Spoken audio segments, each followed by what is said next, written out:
Hi everyone. We are back again with another wonderful junk journal that I've put together and I'm just putting up on Etsy now. And this came from a cross-stitched piece that I found under glass, and it was huge. So I was able to actually make 3 junk journals out of the one piece. And what I love is under glass, this was the edging wrapped around the back. So I love the aged color there. And actually the stitching colors are still quite vivid, and it's just lovely. A rose, and we've got the leaves here, and there's actually you can just see the bottom of a tulip up here, but I've added some newer lace just to give it some pop. And let's do a little sorry, by the way, this is from the 1940s if I didn't already mention that. Now let's go through. This was mounted on top of a library book. Last time it was checked out was in 1986. The book's actually older than that. And there's the original card there. And these are the tea-dyed pages. There are 4 of them in this journal, but they are folded in half, and 1 in each signature. So there's actually 8 sides extra to journal on. So I always want some extra blank pages. In this wonderful little corner tuck here, I have added this wonderful early 1900s page from the Emerald Isle, an Irish poetry book. Look at all the space you have here to journal on, but it's, oh, what a lovely image. And the border, I just love everything about that book. I'm running low on those, so I'm glad whoever gets this journal gets to have one. And then over on this side, I've got this from 1893. It's a bit delicate, but I love the images in it. This is from Demeret's magazine, family magazine, and on the flip side there's more of these lovely images of very dapper women for the ages. Look at the fashions. I'm just in love with this. We have another antique book page here, and on the flip side I used a vintage children's page with a colorful image and inserted 2 vintage playing cards that you can play with there. Make anything you want out of that. And a vintage recipe page, and I always challenge people to make the recipes back from 80 years ago. I bet they're just as delicious today. Here's a beautiful vintage, it's actually a table runner that I cut down, and here's a page from a theater arts magazine from the 50s, and the ads are just wonderful. And this is from How to Make an English Garden book. It's a beautiful, beautiful picture here. I hope you can see that. I was very careful to insert it with no markings or perforations there. More of those wonderful ads from that magazine, and lots of white space to journal in. I turned this side of the doily into a pocket, and you can see here this 1898. You can see here the date on there, 1898. And this is a stereoscope. It would have been like an old Viewmaster that you look through it and it sort of has a 3D image, hence the double photos. Wonderful image of a little girl and her sheep. And then I made a pocket here over a page so that you have some more journaling space, and put in a 1950s receipt in there from Pearl's shop in Cincinnati. I love that one. Again, the inside spine with the signature glue here and the netting. And this wonderful full color image here from Gateways to Bookland, a children's school book. I did some hand stamping here and here. And this is a wonderful page from a university yearbook. You'll see the flip side of that in a minute.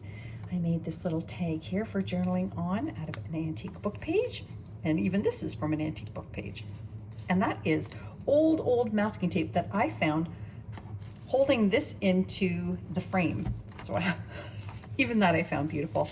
1930s Monopoly money, which is the year Monopoly came on the market. A 1945 dictionary page. A 1926 ledger page. They're hard to find blank, so that was a find.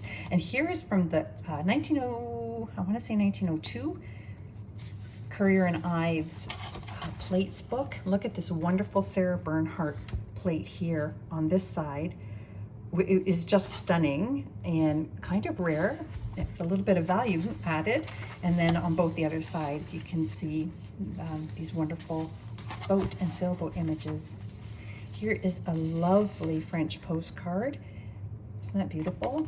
And I'm guessing that this is around the turn of the century. The last one, not this one. And here's that wonderful 1940s yearbook page. Isn't that fantastic?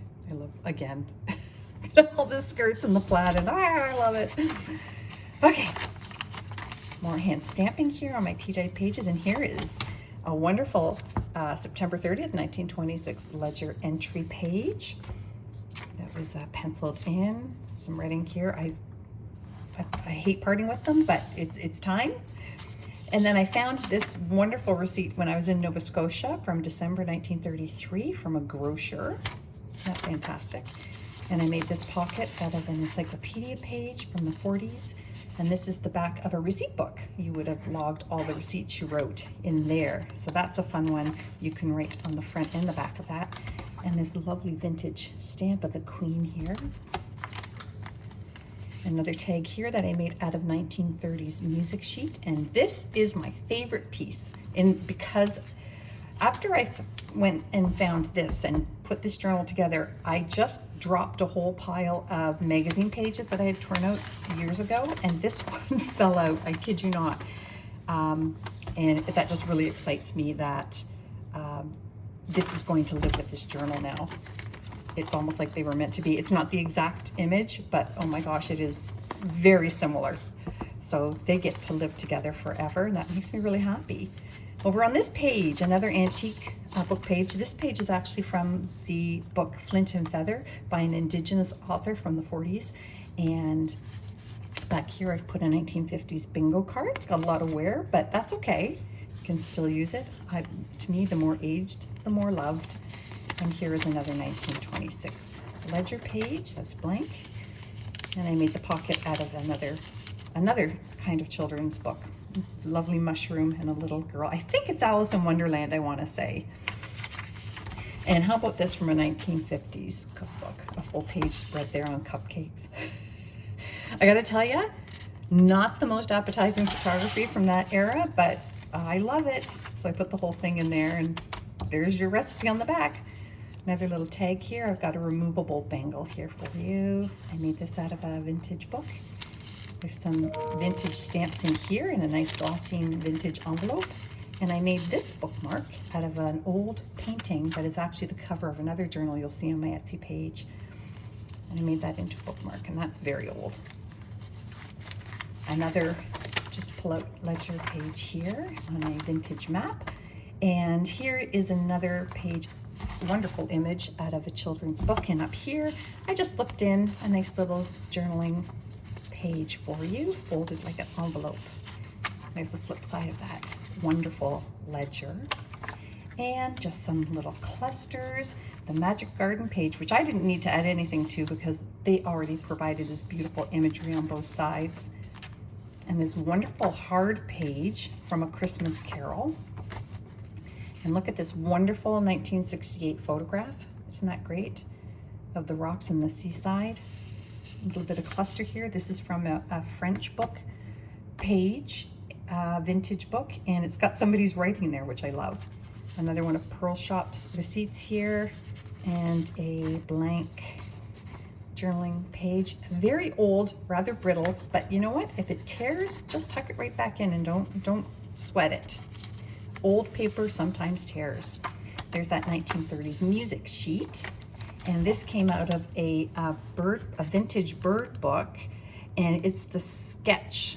I'm sorry, I hope the camera can show it there, but that's the yellow-bellied flycatcher sketch. And just put in some more ledger paper there in the back tuck. And these are the flip sides of those pages I just showed you. So all in all, a wonderful journal. You have to visit my Etsy shop. There's only one, and thanks for visiting. Bye.